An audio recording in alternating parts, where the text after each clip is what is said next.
तुझे मेरी कसम हा सिनेमा टीव्हीवर का येत नाही?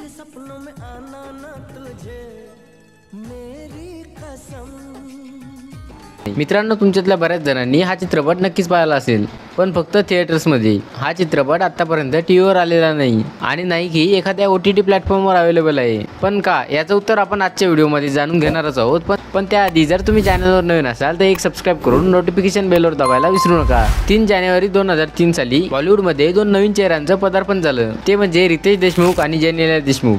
समोर चालून काही दिवसांनी त्या दोघांनी लग्नही केलं आणि त्यांचा पहिला मूवी तुझे मेरी कसम हा थिएटरमध्ये रिलीज झाल्यानंतर एवढा हिट झाला की तो चित्रपट पाहण्यासाठी प्रेक्षक सकाळपासून रांगेत उभे राहायचे. या चित्रपटाचे ब्लॅकमध्येही खूप मोठे तिकीट विकले गेले.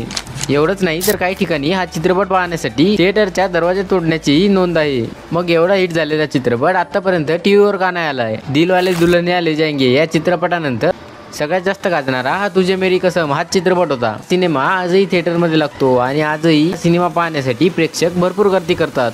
हा सिनेमा टीव्हीवर न दाखवण्याचं मुख्य कारण म्हणजे रामोजीराव, म्हणजे या चित्रपटाचे निर्माते. त्यांनी असं ठरवलं होतं की या चित्रपटाचे सर्व राईट्स हे त्यांच्याजवळच राहतील आणि ते कोणत्याही टीव्ही चॅनलला किंवा OTTला या सिनेमाचे राईट्स विकत देणार नाहीत आणि ज्यांना हा चित्रपट पाहायचा असेल ते थिएटरमध्ये येऊन बघतील. या सिनेमाचे राईट्स राखून ठेवल्यामुळे हा सिनेमा कोणत्याच चॅनलवर दाखवता येत नाही, पण अधूनमधून थिएटरमध्ये जाऊन नक्की पाहता येतो. रितेश देशमुख यांनी सुद्धा या मूवीबद्दल बोलताना असं सांगितलं आहे की मला देखील हा सिनेमा डिजिटली लॉन्च झालेला आवडेल, पण त्याचे राईट्स माझ्याजवळ नाही आहेत, त्यामुळे मी त्यात काही करू शकत नाही. तुम्ही हा सिनेमा थिएटरमध्ये जाऊन पाहिलात का? आम्हाला कमेंट बॉक्समध्ये नक्की सांगा आणि पाहिला असेल तर तो सिनेमा कसा होता हे देखील नक्की सांगा. भेटूयात पुढच्या एका अशाच अमेझिंग इंटरेस्टिंग व्हिडिओमध्ये. जय हिंद, जय महाराष्ट्र.